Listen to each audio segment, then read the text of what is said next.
The 8th of November 2013. Typhoon Yolanda devastates Tacloban on the island of Leyte in the southeast Philippines. Winds of over 300 kilometers per hour and a torrent of water, destroying everything in its path. It's one of the most destructive storms in recorded history. Nagsiring na ako ng tanak ko na anak nga, Papa, tikas kita kay mataas ko ng tubig. At tuliwat niya kaniya akon, bagan waray ba ako baga umalaya bat, bagan waray tumuday. The fishermen living on the coast are the storm's first victims. Pagkagawas naman ito, daw mo nang gubang abalay. Bagan din, nagud makikilala niya mo sa naseba din eh. Paglusad ko, number 1 ko dahil yung bilngan na akong asawa, na akong mga anak. Pakayanan ko, kaya ni Kuhan. Sige, kaya ni Trixie. Trixie mati ang ara ng Kuhan. Ang babae nga kapot-kapot niya. Uray na ko, no. Nabuliwan ko na, magtubukan tawag ako na sa nga patod. Nga, adi tim anak. Di, patay na. Matuging kadto ko. Manuluan na ako. Tunguan na ako.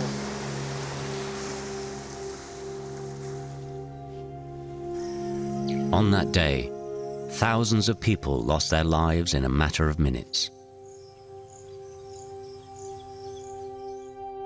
All of the surrounding villages were wiped off the map. 90% of the buildings were swept away.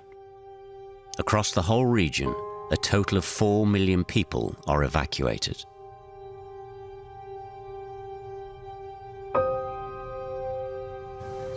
Three years down the road, and Tacloban is trying to rebuild, whilst guaranteeing the safety and sustainability of its displaced population.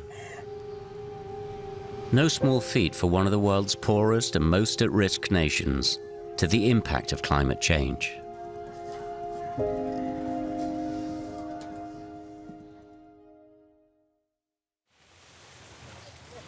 On the coast, the barangay of San Jose paid the highest price when the typhoon came in.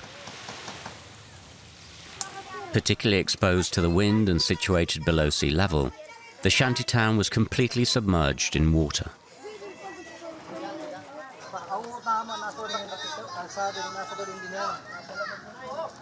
Many of the fishermen and their families chose to rebuild their home on the exact same plot as where it had once stood.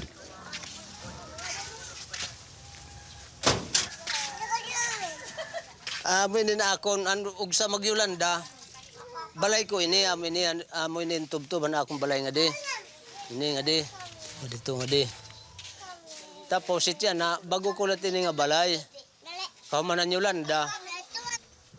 Amo na ini ang akong balay. Sumpay-sumpay na lang kay mga pinurot ko lang gintirok nga zero, kanin mga kahoy, sinusumpay na lang ini. Amin nga akong ginayad. Ini nga akong balay, baga, diri man ini makuha niya kaayad, gan ini baga, diri mo pa nga mga kahoy, delikado gyapin in orasin daguraot hit bagyo. Kinahanglan baga, may dagihap kami makukuha na niya safety nga lugar.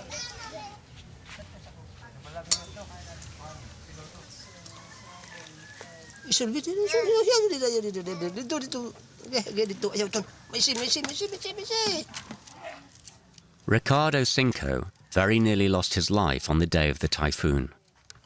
Nevertheless, he has no intention of leaving this plot of land. Naruyag lak din ni pag-ukoy, bisang kung baga, suga din hira ni kaming dagat, baga kuan hit dagat, apiki, kay darang anit amo pagkabuhi. Nagius pa ako, kaya ko pa magpakabuhi, magpapakabuhi ako. Para hamon asawa, ako nasawa.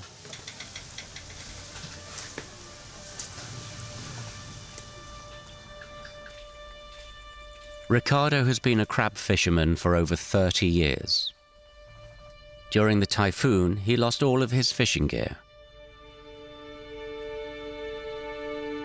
Yet only a short time after, with a new boat donated by an Australian NGO, he once again took to the sea.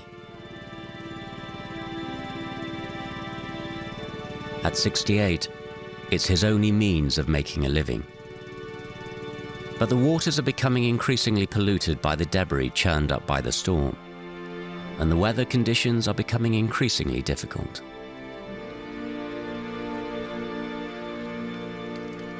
Bisang kon makurit amo din ikabutangon usahay kun orasin panahon niya diri maupay.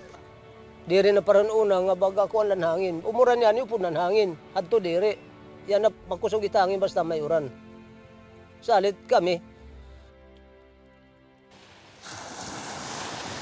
Despite the risks and the meager earnings, around $12 a week, fishermen like Ricardo refuse to leave the coast, which has since been designated as off-limits for habitation. Brando Bernadas is in charge of monitoring the population of the region and is charged with getting the more stubborn residents to relocate, which accounts for around 30,000 people. We are here in this area. This is colored red because based on our experience of Yolanda, the entire place until the end of Tacloban, they were totally submerged with seawater. In fact, many of the deaths came from this area and the area of Barangay 88. Our target is to bring all people living in danger zones to safe zones, which is some 18 kilometers from this area. Once we are able to transfer these people to safe zones, this area that is known as danger zone will be declared zero value so that nobody will be interested anymore to construct anything. But these fishermen are not inclined to give in to these demands, as they believe that relocation will put them in an even more precarious living situation.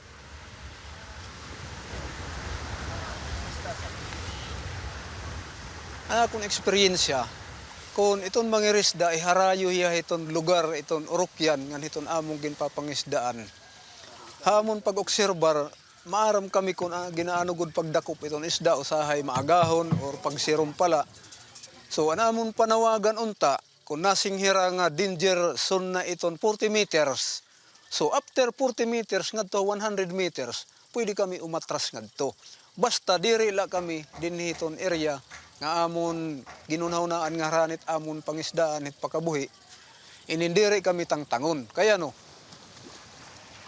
If they leave, then they know that they will lose everything. In the majority of cases, these fishermen have no deeds for the land that they own. Amo ito nga ni, nga amon hangi unta, tikang nga nasyonal, nga niha lokal, nga intendihon it amon kabutang kumo puro pangisda. For Tacloban's civil authorities, a sense of urgency hangs in the air. They are living on borrowed time. Every year, more than 20 typhoons hit these coasts, and they're becoming increasingly powerful. This town of 220,000 inhabitants has become one of the most vulnerable to extreme weather anywhere in the world. At the Meteorological Center, Mario Panaranda watches these phenomena increase in frequency from data collected every 3 hours. Since Typhoon Yolanda had a previous record 100 years ago, so it could happen that probably in the next 100 years, another Yolanda will come out. But because of climate change, it might not be 100. It might just be 50 years. The number one contributor, I believe, is China and the developed countries. So, because we are the recipient of this climate change, we should be funded by the international organizations to combat climate change. With the help of cutting-edge technology, the meteorologist tries to better prepare the population for the inevitable. The campaign is for the people to understand the situation. So we're targeting to cover all the barangays in the country. We inform them that this is a different weather condition that would make your place flooded, or let's say would landslide happen. These teams intervene in the most vulnerable neighborhoods, like the barangay of San Jose. But here, the fishing communities endure these events with a certain degree of fatalism.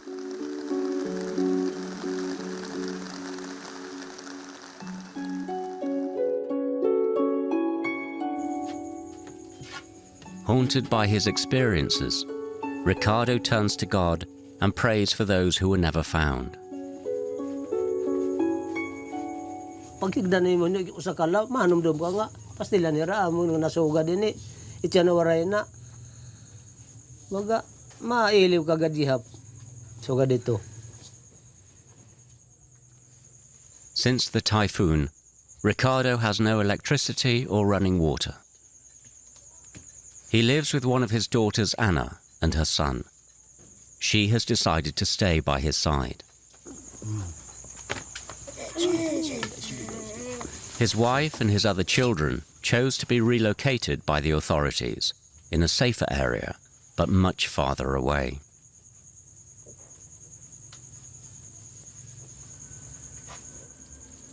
Ricardo is counting down the days to when he will be reunited with them.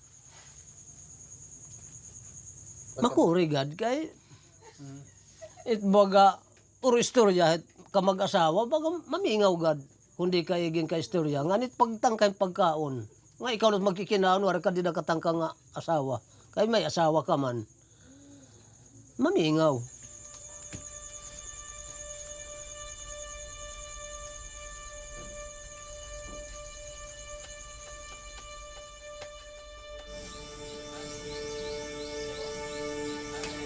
In the past year, Ricardo's family took up residence in Tagpuro, in the northernmost part of the town. It feels disconnected from the outside world, 20 kilometers from the coast.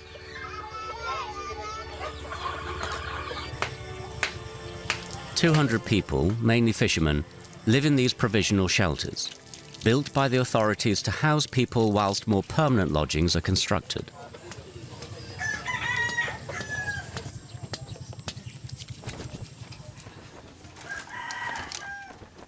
Balik ka pa ba tumumar para imo arthritis? Ha? Kay tumar niyan, katiman nimo pagkaon pag tumar. Nahubag na liwat ano? Man, nahubag na liwat. Marcelina is Ricardo's wife. She lives with their daughter Jennifer and her children in this small section of the encampment. Takong pinakamakuro din nga pag-ukoy. Itong pag kawaray gud namon kinikita ha kadagatan nga. After Yolanda, wala naman gud kami mga balay. Nawas out naman nga tanan pati namin mga gamit-gamit. Din kuang kami obligar kami nga makakuang kami nga ni kay. Tapos ako makuri pagod akong pagsiser kay tak anak takguti ay dire ko pwede bayaan ng diretso kay bayat di tumambling. Ito pa man nagawas. Pagkakarigo gihapon makuri ato pagawas. Hiya ko nga tanan ito dito magsasak mo pag inalog. Pira ito, 7. 28 ka container ito tak pag inakuton, pag hihinakuton. Hihinulat it oras. Kadto naman ni TV kadali. Tapos balik naman nga ni amo lama. Kapoy gad pag hinulat. Boring. Idleness and lack of resources plague these displaced families. Hiya ako may ada ko tindahan. Tapos nagmamanicure ako. Tas kung ano nga luto-luto pan snack. Naghihimo kadto. Amo to nakgimbubuhatan before Yolanda. Pero yan na, waray bisan usa. NGOs have suggested offering retraining courses like gardening or woodwork to those relocated, but due to lack of funds, few jobs have been created.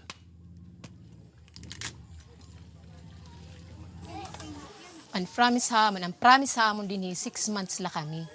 Magwa 1 year na kami this coming August 11. Kay kunaan hilaluwat kami din Maray kami mahihimo kay di man pinabayaan ini among balay.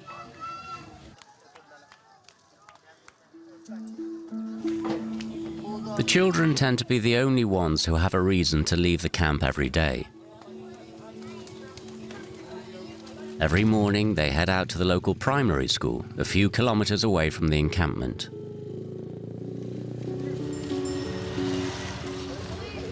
The school opened its doors to around 20 children, among them Diffred, one of Ricardo's grandchildren.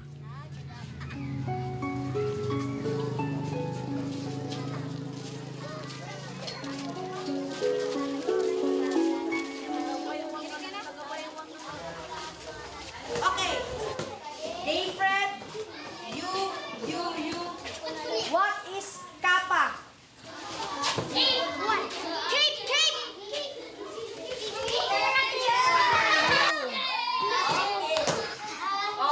Their English teacher takes extra care to make sure that the new arrivals feel welcomed, as she understands the difficulty of their situation. Regarding the school supplies, they just come to school without ball pens or paper.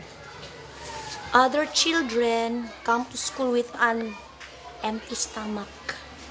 That's why when they are here, they cannot answer.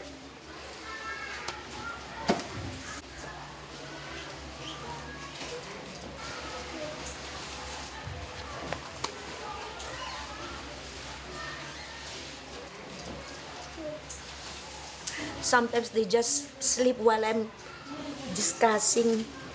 They do not participate because they don't have energy. Their teacher hopes that the students will regain a normal life once they are allocated permanent housing. Just as in Ridgeview Park, the town within the town. 1,000 people have moved into these concrete buildings well away from the coast, designed to withstand harsh weather conditions. But Ridgeview Park is an exception.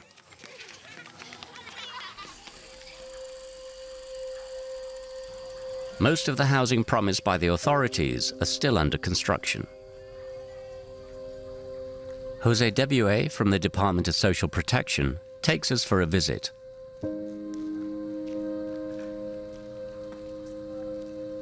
It is here that Ricardo's family is meant to be rehoused soon. So this is Villa Sofia, the ultimate destination of those coming from Tagpuro, transitional shelters. Most of these buildings only lack paintings, but they can be occupied. However, upon inspecting the interiors, nothing seems ready to accommodate the hundreds of families in need. If they can also accelerate the developer to do the painting jobs, to finish everything, so these people can be transferred. And there is electricity and water? Yung taga didi. May kuryente ka mo didi. Paray pa. Tubig. No, not yet. I think that's one of the underlying causes why the city is not trying to hasten the transfer, because of the lack of the utilities, water and electricity. The authorities have promised a dozen permanent lodgings. To this day, only 10% of those affected by the typhoon have been permanently relocated. Bad management and suspected corruption have landed the government in hot water. In the firing line is the Department for Social Protection and Development. Its representative, Yvonne Abanales, denies all the accusations. That morning, Yvonne presents herself well. She organizes the distribution of checks for those affected by the typhoon. We beg to disagree that there was corruption on those things. It's impossible to put the money of the government because it's always in paper and it's all through banks. If there are corruption, it's not with us, it's in the releasing. Because in the releasing, you can now do some money mongering there, not with us. So, in fact, Tacloban has 1 million for the core shelter for 2016. But that we cannot download that unless they have liquidated the 1 billion. And that also delayed the assistance of the government to the beneficiaries. That morning, Yvonne presents herself well. She organizes the distribution of checks for those affected by the typhoon. A few $100s on average, in the form of a microcredit. But the representative of the state has some advice for the victims.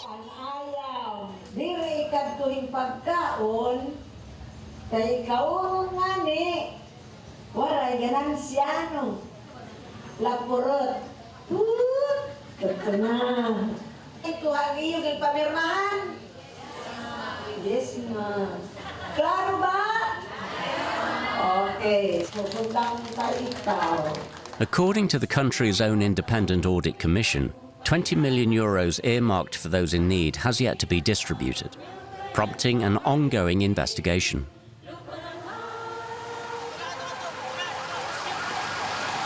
In the face of these accusations, the authorities are demonstrating their willingness to deploy resources to save face and avoid a scandal, especially at Tacloban. This conduct of the exercise will enhance and prove our capacity as a resilient city. But we are not only geared at preparing impacts coming from storms and typhoons, but other disasters as well. As well as being at risk from extreme weather, Tacloban is also sitting on top of a high-risk seismic area. For the first time, Brando Bernades is organizing an earthquake drill. A representative from the Ministry of Defense has come to observe. 1, 2, 3.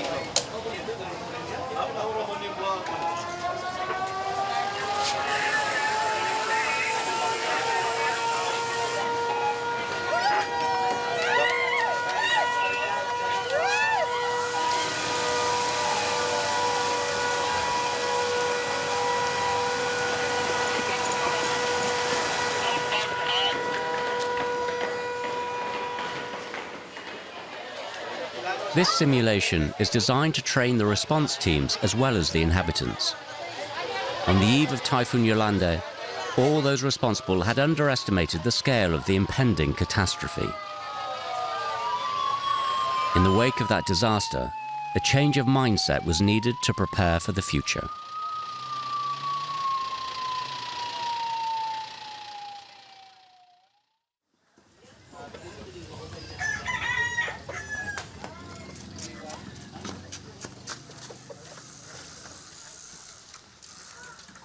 In the barangay of San Jose, Ricardo is preparing to meet up with his family.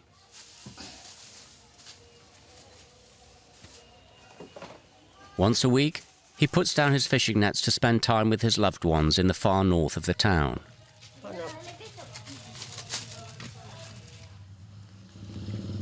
The journey is no small undertaking.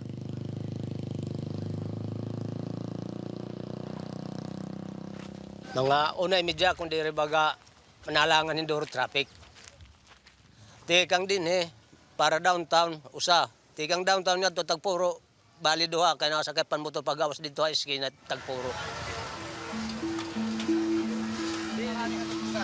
Dede oh. Pwede. Pwede na lang tayo. Perang kilo? 70. Tulo na lang, tulo. Tulo kunor, tulo daw, tulo. Okay. Yang stout da, yang stout. Thanks to his fishing revenue, Ricardo buys essentials for his whole family at Tacloban's market, most of which cannot be found anywhere in the camp.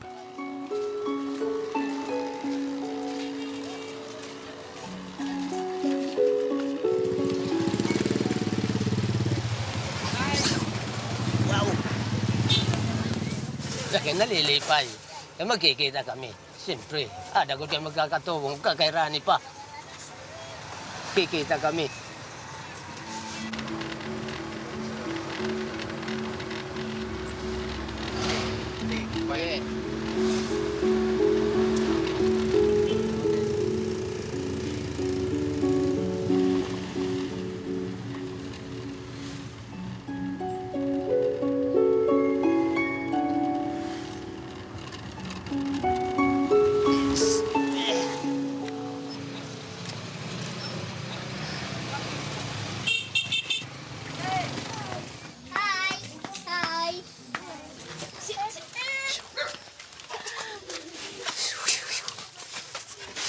basta din kabutang.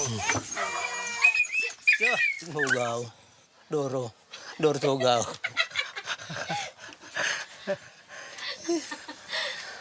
Magutom. Ano ni tay? Ano Pagkaon dai. Pagtuon. Ha? May damo kasi dun. May dagluto. Man adi. Ade oh. Ano nila tayo? Panabi palit kita. Ya tag-usa kami idoy. Danek. Parte na pa ya. Kabrak pa kapalit. Nagpapasalamat akong bisan sa kasimana hiyangan nila uli basta nga may dara nga pagkaon. Nagulat lang ko iya kung masa kahiya bisan wari kami pagkaon malipid gapon lang. Maupay din hikay kung oras yung bagyo safety na kami. Kay pero pa man kami asawa di pa man maaram hitong panagatin. Kadina be. Anan. It is the only meal that the whole family will share together this week, and everyone makes the most of the occasion. Ito ba dito sa kaldero? Sanon? Sino ka na ikaw?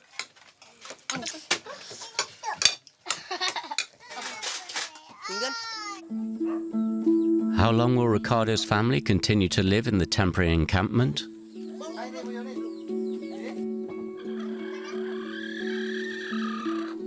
The UN predicts that by 2050, there will be 250 million climate change refugees across the globe.